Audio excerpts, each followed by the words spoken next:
Hey everybody, welcome to Moment of Clarity, the end of days with jokes, because honestly, how else would you get through it? I got a couple of videos to show you. They're pretty fucking hilarious to show what the Democrats are doing about climate change. Very, very important stuff. Oh my God, are they just really taking the world by storm? So we're going to learn about that. But after I show you the videos, I have a deeper analysis. I want to get into how even those who are critiquing or showing these videos and using them to criticize how garbage the Democrats are on this topic, even those people that I probably agree with 100% of their videos are not digging deeper, are often not digging deeper into the analysis of this. So we'll get into the I like to say the four layers of reality. Obviously, there's more than four, but I think four is a good number to go into. But anyway, we will start out. Oh, and by the way, all the donations on the YouTube Super Chat and all the donations, even if you're not watching this live, all the donations on Venmo at Lee Camp go to people who are struggling, people who need a little help right now, our own little solidarity fund, as it were. So just so you know that. All right, so this first video is AOC, right? Alexandria Ocasio-Cortez, the fucking hero of all things left wing, right? Can do no wrong, according to so many somewhat left leaning liberals. This is her. It's a very short video, but this is her talking about. So we just saw COP26, right? As Eleanor Goldfield calls it, Cop Out 26. Most of you probably know what happened at COP26, which is nothing, fucking nothing. The promises that they signed have no way of enforcing them. America and the other countries have not abided by any of the promises they gave at the former, previous, global climate summits. They have not stuck to them. They've not delivered on those promises. They're not saving humanity from this fucking end times we're creating right now. And all the scientists are right. The planet is heating up exactly as they said it would, and we aren't changing a goddamn thing almost. And most of the changes that are happening around the world are not happening thanks to these governmental bodies. It's usually thanks to a city here or a town there decides to replace their their gas guzzling fossil fuel shit with green energy or something like that, which has its own problems, but perhaps less problematic than just burning all the fossil fuels we can ever find. Anyway, most people understand that fucking COP26 has been a disaster. Even mainstream outlets like Business Insider have done articles about how it's achieved almost nothing. There's articles about how even some of the pledges that people were excited about, such as the deforestation pledge, where a lot of countries got together and said that they would something like cut deforestation in half by 2030 or something like that. Even Brazil signed on, which is Bolsonaro, the fascist government that is encouraging burning down of the Amazon. And why do they all sign on? They all sign on because they know there's no way to hold them to these promises. And they know that a lot of these quote unquote leaders who are not leading, a lot of these leaders are not even going to be in office when 2030 rolls around. And even if they are in office, no one will be talking about what happened in 2021 because there will have been a bunch of other climate summits by then that they also will have ignored. So, but these pledges are so laughable and so meaningless. And yet here, I'm about to show you, is supposedly our most left-wing congressperson, which is what we're told, right? If you watch Fox News, she's a goddamn neo-Marxist who wants to abolish property rights. Oh, my God. And if you watch CNN, she's, about as left-wing as you can come for a U.S. congressperson. Here is AOC speaking. Uh-oh, I just lost it. 1 second. About what has gone down at COP26 and the climate in general.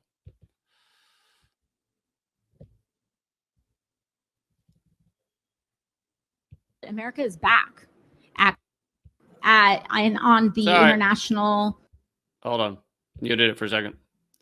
America is back at COP and on the international stage as a leader in climate action and drawdown.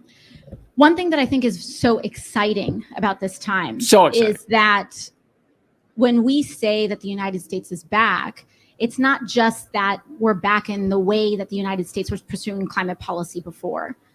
It is different. And I would argue that it's a fundamentally different approach. Very exciting. Did you catch that, folks? America is back. We're doing it, motherfuckers. We are saving the planet. America is back. We are back. I mean, who could disagree with that? Is there anyone who thinks we're not back? Is there anyone who no? AOC said it right there. This Biden administration has done a tremendous job of dealing with climate change, of changing the way. As she said, it's not just that we're back to the policies that were there before under Obama, but it's even better than that. Now, for anybody with half a brain and the ability to, I don't know, use the Google machine, then you would probably know that Obama was also garbage on climate change. You can find a lot of nice words he said about climate change. You can find, as Greta Thunberg said, you can find a lot of nice blah, blah, blah that Obama said. Meanwhile, you can also watch a video of Obama in front of, oil favorable crowd where he said correctly, this is true, that they laid more oil pipeline under Obama than any president before him. Maybe Trump would have beat it, but Trump wasn't in office for 8 years. But Obama laid more oil pipeline than any president. He bragged that it was enough oil pipeline to encircle the globe 3 times during the time he was in office. And of course, Bush as well. I mean, Bush was an oil man. Trump fucking loved oil and believed climate change wasn't happening. So they were all putting in massive oil infrastructure, which will allow us to burn the fossil fuels that we are, the fossil fuel reserves we have in the ground, and therefore allow us to destroy our planet to such a degree that literally far more of it will be on fire, far less of it will be livable. And that's what Obama was doing. So AOC is talking about the time under Obama as a positive time for dealing with climate change. And now she says, we're fundamentally different. We're doing even better now. If you think that was good, we're doing even better now. Actually, Joe Biden, under the Biden administration, there's been more drilling permits allowed than under Trump in a year. So a year's worth of drilling permits, more so far under under Biden than under Trump.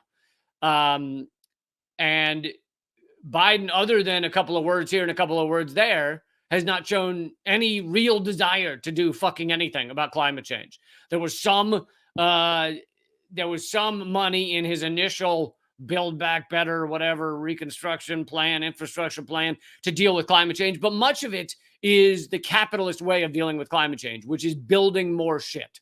Let's build electric charging stations for cars. Yes, you should do that. But that should be a tiny little fraction of what needs to get done, because just junking all of the world's cars and replacing them with electric cars, which guess what, take building and shipping around the world and everything else in order to have that many cars, that's not going to solve our problems.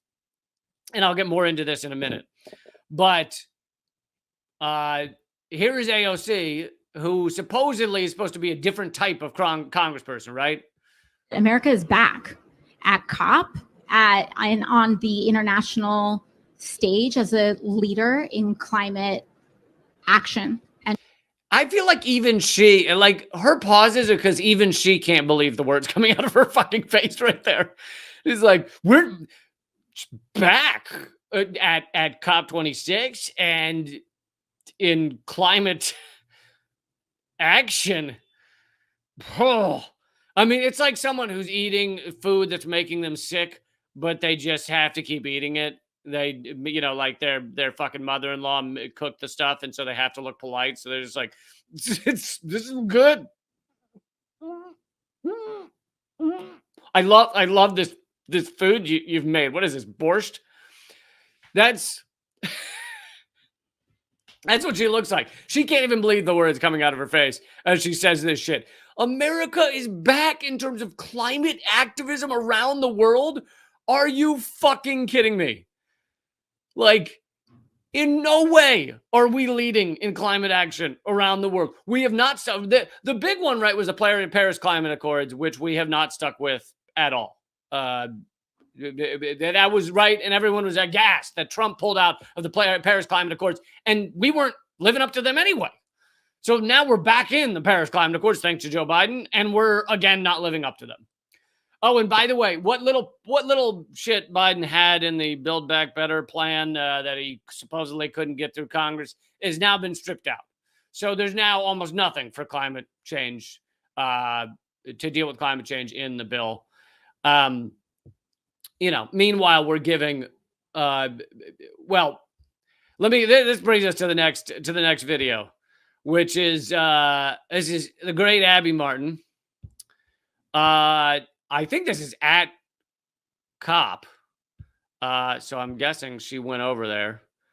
Certainly has the logos in the background. So this must be, Abby Martin must have gone to, and for those of you who don't know, great journalist, has a great show called Empire Files. Great friend of mine, wonderful journalist, does the real shit, right? That's why she's not on CNN. That's why you won't see her on any of those networks, because she does the real stuff. Awesome journalism. Anyway, this appears to be at COP 26, and Nancy Pelosi is leading a panel, and Abby Martin got a press pass and stood up and asked a question that you'd think might be an important one. Well, hold on. I'll pull it up again in a second. But hilariously, oh, wow, River Run, thanks for the donation. All the donations go to people who are struggling. So thank you so much for that donation. And the other person who donated a minute ago, very cool of you. If that is you, if you're someone who's struggling and need a couple of bucks, then you can email commoncensored@protonmail.com. It's not loads of money. It's not, we're not going to be able to cover all your car payments or something, but we just take all the money from these donations. I think we're the only channel that does this. Take all the donations from the super chat and give them to people who are struggling. So, if that kind of thing seems cool to you, the Solidarity Fund, then I hope you'll be a part of it and be a part of sharing this channel and letting people join in with it. Anyway, Abby Martin, awesome journalist. She was there at COP. And let me first show you what Nancy Pelosi says when she calls on Abby Martin. Now, she clearly does not either couldn't tell who Abby Martin was, or couldn't under the mask, or doesn't know who she is. So, Nancy Pelosi is just so out of touch, it wouldn't surprise me. But watch just the first few seconds here. Wait a minute. I want a woman. I want a woman. I want a woman. That's what Nancy Pelosi says before calling on Abby Martin. That's why she called on her, is because she's a woman. I want a woman. But this goes to show you should care more about what people fucking stand for than just that it's a woman. This is the problem with many of our politicians now. And Nancy Pelosi is a perfect example of that. Nancy Pelosi does nothing for women. She does nothing really for Americans in general. But part of the reason she's held power in the House for so long is because she's a woman. And the Democrats go, look, we're propping up Nancy Pelosi. We're propping up women. So they can... They use the identity politics. Now, there's times when it's very important. The fact that people of color or women aren't, like the Republicans had like a panel. Was it the Republicans or was it both parties? Had a panel on women's rights, and there was like no women on it. So yeah, there's times when that's fucking important. It should be very important to have politicians who are people of color, but not if you just find someone who is black, who is willing to just continue our white supremacist policies like Barack Obama. Anyway, that was a little side note. So Nancy Pelosi yells out, I want a woman. I want a woman. A woman. Wait a minute. Wait, I want a woman. I want a woman. A woman. A woman. Gender equality here. Maybe I don't. Let's see. Abby Martin with the Empire Files. Speaker Pelosi, you just presided over a large increase in the Pentagon budget. This Pentagon budget is already massive. The Pentagon is a larger polluter than 140 countries combined. How can we seriously talk about net zero if there is this bipartisan consensus to constantly expand this large contributor to climate change, which is exempt from these conferences? Military is exempt from climate talks. Now, what you're seeing now is that they're like, oh, fuck. Oh, shit. We have no answer for this. Military is exempt from climate talks. And that shows how ridiculous and how laughable this fucking bullshit is to begin with. The idea that you would get together hundreds of nations to discuss how to deal with climate change, and you would leave out one of the largest polluters, organizationally, the largest polluter in the world, an equivalent polluter of 140 fucking countries. And that's not even counting the amount of quote unquote pollution of destroying other societies. When you destroy a society, guess what? They have to rebuild. So that is massive carbon footprint to try and rebuild, let's say, Iraq after we blow it the fuck up. Anyway, all of that is left out of these climate conferences. And so Abby Martin asked that question of Nancy Pelosi in this panel, and they know they have no answer. They know that they cannot address this question because that is their job, is to go there and fucking ignore the military. They're all funded by the military. They all vote for fucking military spending to go up every goddamn year, despite the fact that we also, our military budget is the same as roughly 140 countries as well. And the same as the next like 11 countries combined. So, and the same as 140 combined that are the lower spending countries. Anyway. Hey, let's see how they deal with this. I'm sure they'll just, address it head on, right? Well, I just want to use an example if I can. The sea level rise is an important part of, what's happening to the climate. So let me just say here, he's already kind of changed the subject. By saying, I just want to use an example, he said, I don't want to address your question.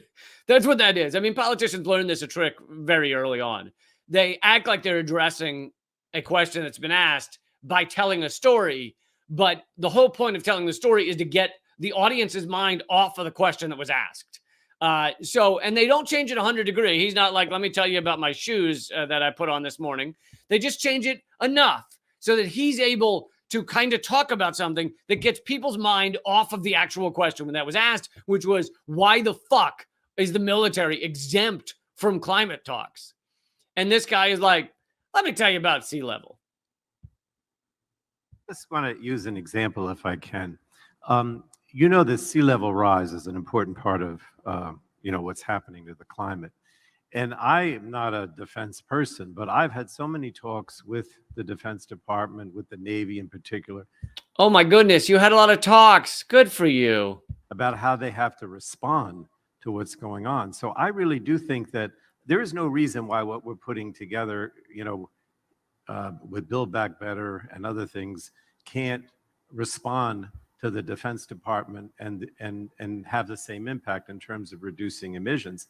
And I do think that the Defense Department is very much aware of the fact that they have to play a major role, both from a strategic as well as, for the good of the world. So I don't see what we're doing in any way, or, increasing the defense budget as being something that's inconsistent with climate action. Oh, what a fucking load of horse shit. I've talked. Did you follow the steps of this fucking bullshit answer? I've spoken to a lot of military people about sea level rise.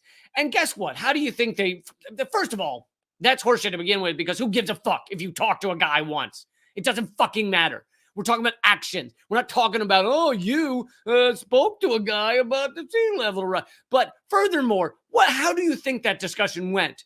It was about sea level rise and how it's going to impact Americans strategically, the American empire strategically, and our military. It's not about, hey, we need to stop fucking emitting. Hey, we need to stop putting greenhouse gases into the air. Hey, we're destroying the planet. That discussion is not had. The discussion that's had that he's talking about right there, which is the closest he can come to giving a fucking answer, is I've spoken to military people about how the sea level is rising. And I think they're aware of that. They need to play a role.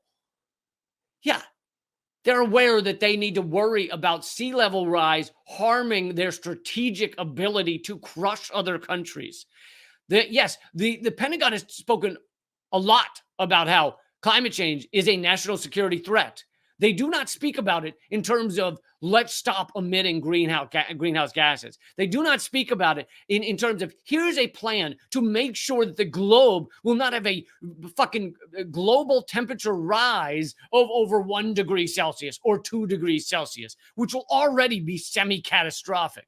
That is not how they have those discussions, because they haven't point to fucking one thing our military's done to decrease emissions. That is not how they have those discussions. The discussions they have are how to deal with it strategically. How can we keep crushing other countries when the sea level is rising? It might harm some of our bases. We need to move our bases to higher ground. Those are the type of discussions they have. And that's what he's fucking talking about. It's just so bullshit. Anyway, here's Nancy Pelosi, who's also going to get on it. You think she's going to give a really great answer, really important answer on how we need to fucking not leave military out of these goddamn climate talks that are bullshit to begin with? Really don't.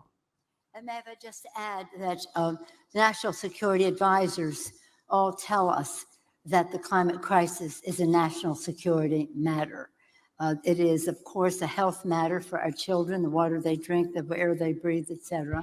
The water they drink, the air they breathe. She literally has overseen the largest increase in pollution over the entirety of her fucking time as House Speaker. Couldn't even deal with the Flint water crisis. You think they care about the water that poor kids drink in this country?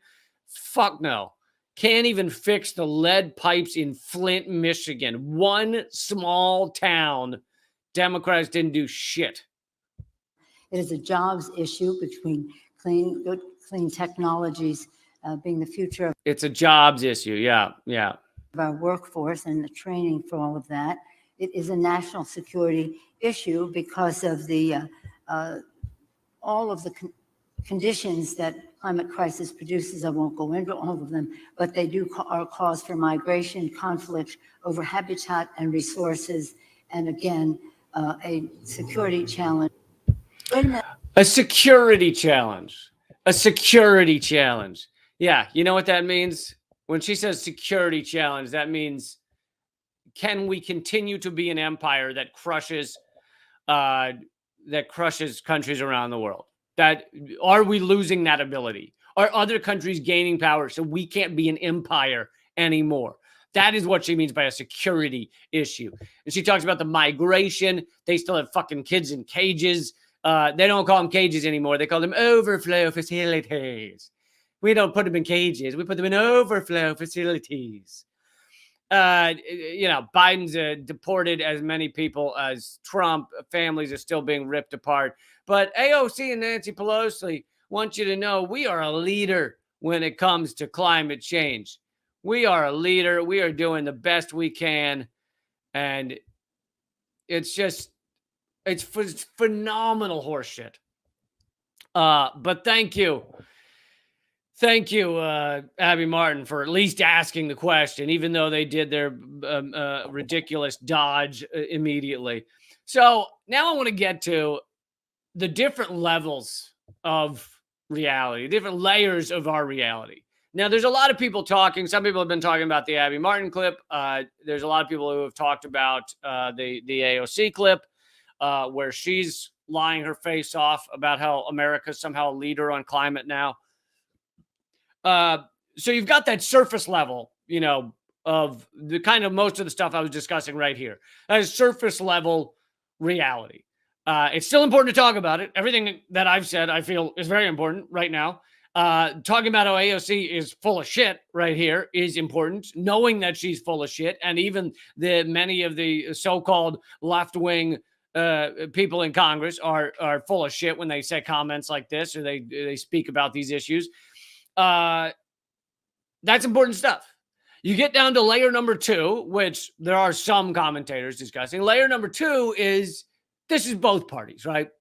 There is really, in terms of actually dealing with climate change, actually changing the way our society works in such a way that we could have a livable, sustainable future, neither party is doing fuck all. Okay? And that is layer 2. And many people that will have this commentary, you know, fuck you, AOC, for lying, for lying to us. Many of them will not get into how this is both parties. This is both. Republicans pretend like climate change isn't happening, or if it is happening, what can we do? We're just little old humans. We don't have any influence on the globe and the stuff. We're just these poor little, fleshy apes who couldn't possibly impact the climate. So if it is changing, oh well. So that's the best you'll get from Republicans. And the best you'll get from Democrats is them saying, oh, yeah, it is a real issue and we got to do something about it. Absolutely. And then doing nothing and then approving more oil pipelines than ever before and then continuing the subsidies. For those of you who don't know, we subsidize big oil. We pay them, the IMF, which is no fucking lefty little body. Okay. They are a fucking, let's continue to hold debt over the heads of all developing countries. IMF is no lefty organization. International Monetary Fund has found that we subsidize big oil to the tune of trillions of dollars a year amongst all the countries. We pay them or give them tax breaks or ignore pollution that they've created to the tune of trillions of dollars a year. Big oil would not be profitable if we didn't ignore, if our governments didn't ignore the fucking environmental cataclysm that they're creating and didn't continue to give them tax breaks and pay them, etc. So we literally are funding our own death spiral. Both parties down the middle, they fucking love it. Both parties have no problem with this. And as Abby Martin put in there, both parties are almost entirely voting to continue to increase the budget to the military, one of the largest polluters in the world, one of the largest greenhouse gas emitters in the world. So that's both parties. Two-party system is one fucking party. This is layer 2 of reality. The two-party system is one fucking party with some slight differences on, like, I don't know, to some degree abortion rights. But the truth is the Democrats could have put abortion rights into law at any time that they've had both houses of Congress and the presidency. They could have done it under Clinton. They could have done it under Obama. They could do it now. And they're not, because it's not really of interest to them. So even on the smaller issues that some of the social issues and stuff, they're not really that different. Gay marriage. The Democrats didn't legalize gay marriage. The Supreme Court did. And then Obama wanted to take credit, even though Obama, during his runs for office, says he was for civil unions. So, basically not gay marriage was what he was for. So anyway, even on these smaller issues, the two parties are basically one party. But then on the bigger core issues of the country, Wall Street, climate change, big oil, big pharma, healthcare, all that shit, the economics as a whole, capitalism, they are one fucking party. That is it. One goddamn party. So that's layer 2 of this reality. Now we get into layer 3. Now, even if you might have seen some, like if you were to flip through all the fucking YouTube creators that are talking about this issue, talking about either what AOC said or talking about COP26 or talking about what Abby Martin asked and Nancy Pelosi's bullshit response, even if you flick through all of those, you probably might find 1 to 2 that are going to mention layer 3 of this system. If you're lucky, maybe 0. But layer 3 of this reality is capitalism as a whole. Capitalism as a whole will inevitably lead to the destruction of our environment. Even if we switched to all renewable, all green energy right now, which would save us, possibly 100 years of more sustainability on this planet. It could. So I'm not opposed to it. I think it's fucking, yeah, do it. Switch to green energy right now. But inevitably, when you have a system that is based on profit over all else, those type of things, like let's say we did switch to green energy, those type of things are the exception that proves the rule. And usually the only way you'll see that switch is if companies have found a way to get a profit from creating green energy. So we have a system in which profit above all else, profit over sustainability, profit over a future on this planet, profit over people's lives, profit over people being healthy, people being able to live longer, profit over fucking everything. But one example I like to use is they found a cure for a certain kind of blindness, and like a gene therapy.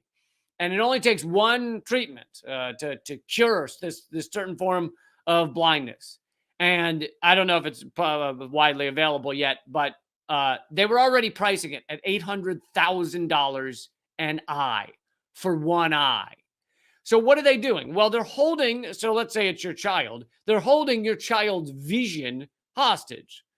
They're holding your child's ability to see the world hostage for $800,000 for one eyeball. That's what they're doing.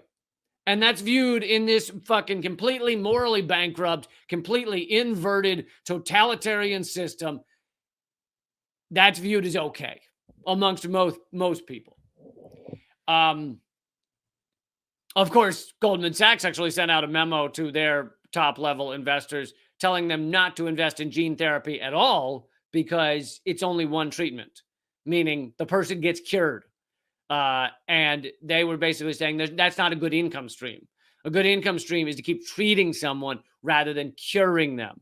So literally, even that 800,000 eyeball is a bit much for Goldman Sachs because then you can see. And once you can see, you stop paying them. That's how fucked this system is. But so this is layer 3 of this discussion.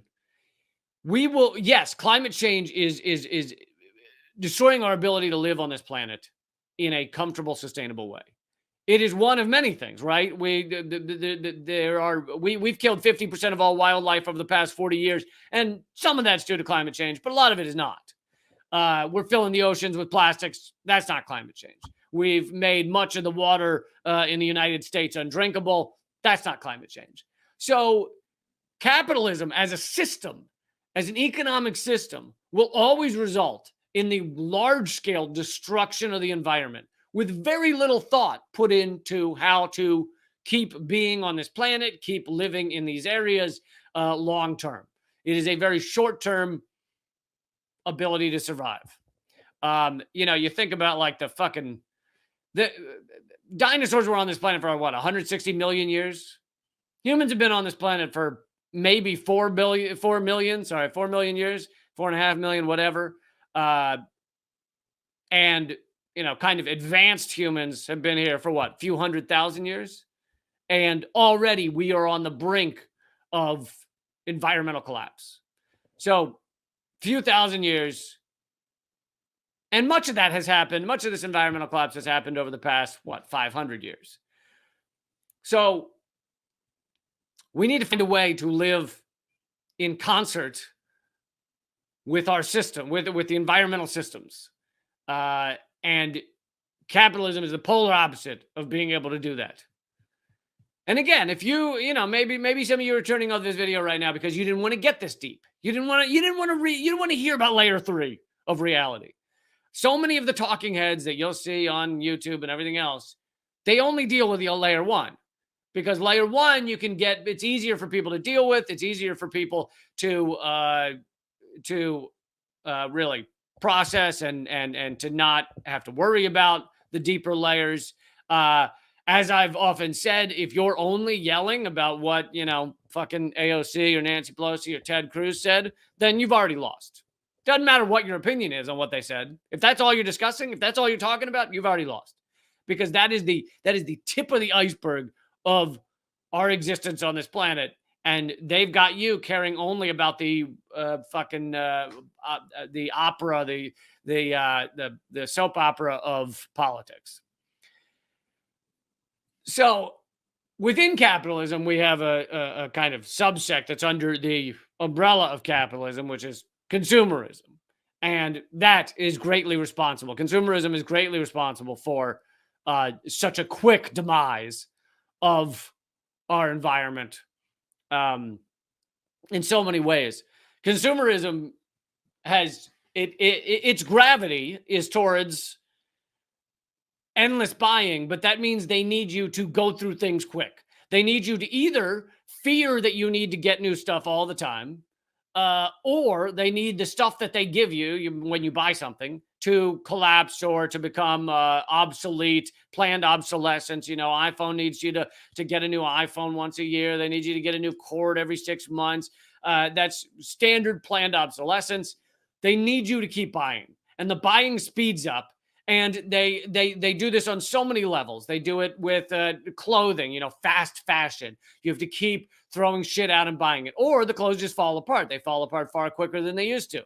And there's no way to get stuff fixed, right? Nobody goes and gets their television fixed anymore, or at least very rarely. Instead, it is the consumerist model of pumping it out. You buy it, you throw it out in 6 months, you throw it out in a year. Even things like furniture used to be, I used to have a stand-up joke about this. It used to be you buy a piece of furniture, it was fucking handed down in your family for generations.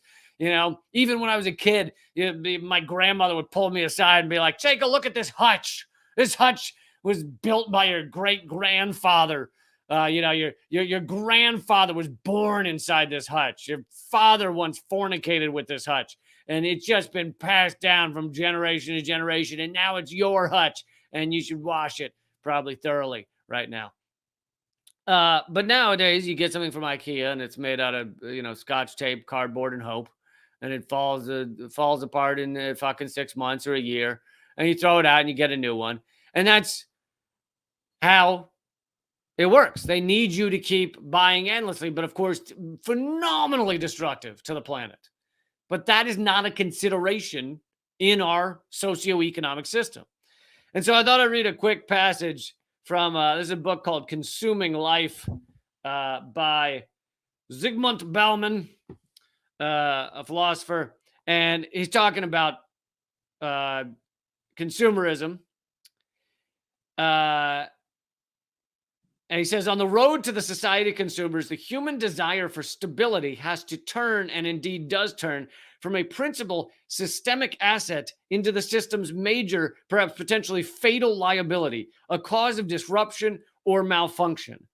It could hardly be otherwise, since consumerism, in sharp opposition to the preceding forms of life, associates happiness not so much with the gratification of needs as with an ever-rising volume and intensity of desires. That's what these endless ads are. They need to create an endless number of desires in you so that you are constantly thinking you need something. So intensity of desires, which imply in turn prompt use and speedy replacement of the objects intended and hoped to gratify them. It combines an insatiability of needs with an urge and imperative always to look to commodities for their satisfaction. New needs need new commodities need new needs and desires. The advent of consumerism augurs the era of inbuilt obsolescence of goods offered on the market and signals a spectacular rise in the waste disposal industry. This is how you end up with an ocean filling with plastics. This is how you end up with a great garbage patch in the middle of the Pacific Ocean, twice the size of Texas. We have to keep buying and destroying. And of course, the amount of greenhouse gas emissions to do this, to produce these things, then to ship them to you, and then to do that again when you throw them out 6 months later. Crazy carbon footprint, spectacular carbon footprint to endlessly have stuff shipped to you. And again, I'm not acting like, I never act like I'm fucking outside of this system. I have to operate in this system too. I do my best to not buy tons of clothing. You guys probably notice I wear the same 7 shirts. I do my best to not be endlessly buying things, but you're in a system. It's, The fish might not like the water. He could say, we need cleaner water. He can't really live outside of it, right? I mean, I guess I could live in the woods and never speak to you guys, but I kind of like you guys. So, so anyway, that's layer 3 that will never be talked about by any of these politicians. An analysis of capitalism, an analysis of consumerism can never be part of this discussion, part of any discussion for your mainstream politicians. As Nancy Pelosi famously said when she was asked during a town hall meeting, a young, I believe it was a young man, stood up and said, polling shows that over 51% of people, I think it was like 18 to 30 or something, believe capitalism is not the best system. And Nancy Pelosi just goes, we are capitalists. The Democrats are capitalists. That was her answer. End of discussion. So they cannot talk about these things. And you saw them dodge Abby Martin's question because they can't get into this. So there's kind of one more layer that I'm going to go into. Not going to get down to the fact that we're all energy waves. I think that's layer 5 or 6 of reality. But here's layer 4 of reality, or the fourth layer I'd like to talk about of our reality that will never be discussed on most of your talking head shows, even if they play that clip of AOC, even if they play that clip of Nancy Pelosi, is reimagining the way we see our reality, not just beyond capitalism, but beyond what are these property rights that allow us to pollute so spectacularly? What are the rights of a corporation to suck up millions of gallons of water and put it into plastic bottles, which, by the way, it takes 3 bottles of water worth of water to make 1 bottle of water. So 3.5, I think, bottles of water go into producing a bottle of water, not to mention the oil and chemicals, et cetera, the emissions. But what gives them the right to do that? What gives us the right to pollute rivers in general? What gives us the right to pollute the air in general? Why do we as humans, as fleshy apes with a couple more tools, we're fleshy apes with sex toys, I think is really what we are. Hairless apes with sex toys. What gives us the right to decide we just own everything in the planet for our own extraction, destruction?